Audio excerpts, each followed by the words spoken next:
Hello મિત્રો, સ્વાગત છે મારી યુટ્યુબ ચેનલ સંત કૃપા ઓનલાઈનમાં। તો જે કોઈ પણ વ્યક્તિ નોકરીની તલાશમાં છે, શું તમે પણ સરકારી નોકરી મેળવવા માગો છો? તો અને તે પણ તમે 10-500 માત્ર અને તમારે સરકારી નોકરી જોઈએ છે, તો આ વિડીયો તમારા માટે છે। તો ખાસ 10-5 માટે ગ્રામીણ પોસ્ટ વિભાગની જે ભરતી છે તે બહાર પાડી દેવામાં આવી છે અને જીડીએસની ઓફિશિયલ વેબસાઇટમાં પણ તેનું નોટિફિકેશન મૂકી દેવામાં આવ્યું છે। માત્ર 10-5ના જે માર્ક છે તેના પરથી સિલેક્શન થશે, તેમજ તેના માટે કેટલી ઉંમર જોઈશે, તેના માટે શું શું લાયકાત જોઈશે, તેમાં તમને શું પગાર મળશે અને બીજી પણ ઘણી બધી તમને આ વિડીયોમાં હું જાણકારી આપીશ। તો બન્યા રહેજો આખા વિડીયોમાં, અને જો ચેનલમાં તમે નવા હોય તો આ ચેનલ સબસ્ક્રાઈબ કરી નાખજો અને વિડીયો ગમે તો લાઈક કરજો, કોમેન્ટ કરજો। વાત કરીએ આ જીડીએસ એટલે પોસ્ટ વિભાગની ભરતી છે। તો તમારા ગામ કે શહેરમાં જ્યાં પણ તમે રહેતા હોય ત્યાં તમારા પોસ્ટ વિભાગના જે માણસો હશે, જેને આપણે સાદી ભાષામાં ટપાલી કહીએ છીએ, તેની આ નોકરી છે। તો આ નોકરીમાં ઓલ ઇન્ડિયામાંથી કોઈ પણ વ્યક્તિ ફોર્મ ભરી શકશે અને કોઈ પણ રાજ્યમાં તમે ફોર્મ ભરી શકો છો। તેમાં મેલ ફિમેલ એટલે છોકરા છોકરી ગમે તે આમાં ફોર્મ ભરી શકશે। એ વાત કરીએ કે આમાં તમારે ફોર્મ ભરવા માટે કેટલી ફી ચૂકવવી પડશે, તો જનરલ અને ઓબીસી તેના માટે 100 રૂપિયા ફી રાખવામાં આવી છે અને એસસી એસટી અને લેડીઝ કોઈ પણ મહિલા માટે આ ફોર્મ ફ્રીમાં ભરી શકશે। એસસી એસટી અને મહિલાઓ આ ફોર્મ ફ્રીમાં ભરી શકશે। તો તમને પહેલાં પણ જણાવ્યું કે ફોર્મ ભરવા માટે ભણતરમાં ફક્ત 10-5 હોવું જરૂરી છે। તેની સાથે સાથે મારે 10-5માં ઇંગ્લિશ અને ગણિત હોવું ફરજિયાત છે। તો ઇંગ્લિશ અને ગણિત 10માની પરીક્ષામાં તમે તમારા વિષય હોવા જોઈએ અને 10મું પાસ કર્યું તેમાં લોકલ ભાષા જે તમારી છે, જેમ કે આપણે ગુજરાતી છીએ તો ગુજરાતી ભાષા હોવી ફરજિયાત છે। જો તમારે બીજા રાજ્યમાં એટલે કે મહારાષ્ટ્રમાં તમારે ફોર્મ ભરવું હોય તો તમારે ત્યાંની જે લોકલ ભાષા છે તે તમારે હોવી ફરજિયાત છે, તો જ તમે મહારાષ્ટ્રમાં ફોર્મ ભરી શકો। રાજસ્થાનમાં ભરવું હોય તો રાજસ્થાનની ભાષા, તેનો જે વિષય હશે, માતૃભાષાનો જે વિષય હશે તે વિષય હોવો ફરજિયાત છે, તો જ તમે તે રાજ્યમાં ફોર્મ ભરી શકશો। તે રીતનું છે। અને આના માટે બીજું તમારે કોમ્પ્યુટરની સામાન્ય જાણકારી હોવી જરૂરી છે।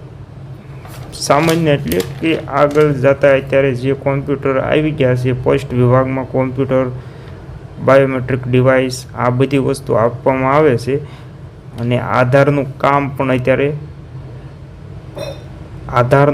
એટલે કે આધાર અપડેટનું કામ પણ અત્યારે પોસ્ટ વિભાગમાં આપવામાં આવ્યું છે, માટે કોમ્પ્યુટરની સામાન્ય જાણકારી હોવી જરૂરી છે તેવું આમાં કહેવામાં આવ્યું છે।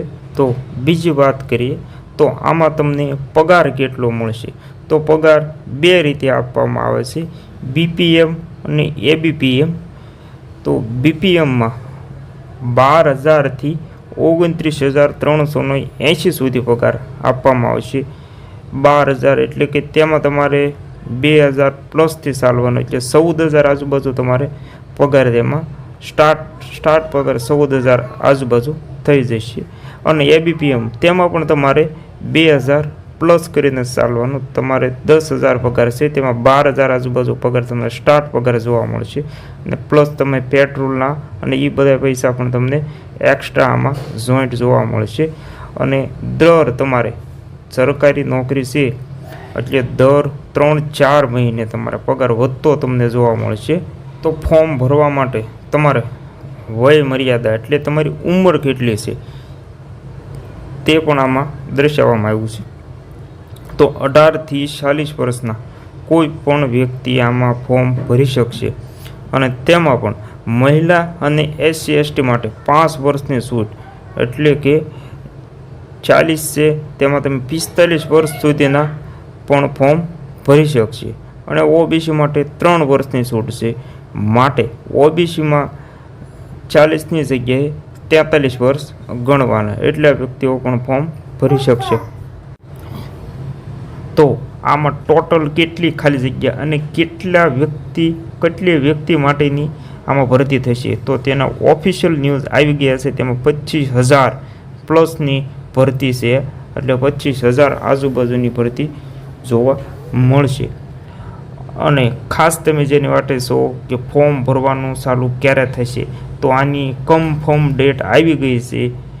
તો 29 જાન્યુઆરી 2025 આવતી 29 તારીખથી ફોર્મ ભરવાનું ચાલુ થઈ જશે. અને તે દર વર્ષની જેમ દર વર્ષે 20 દિવસ આજુબાજુનો 20 દિવસ લગભગ 20 દિવસ હોય છે. તો 20 દિવસ એટલે કે 18થી 19 ફેબ્રુઆરી સુધી ફોર્મ ભરવાનું ચાલુ રહેશે.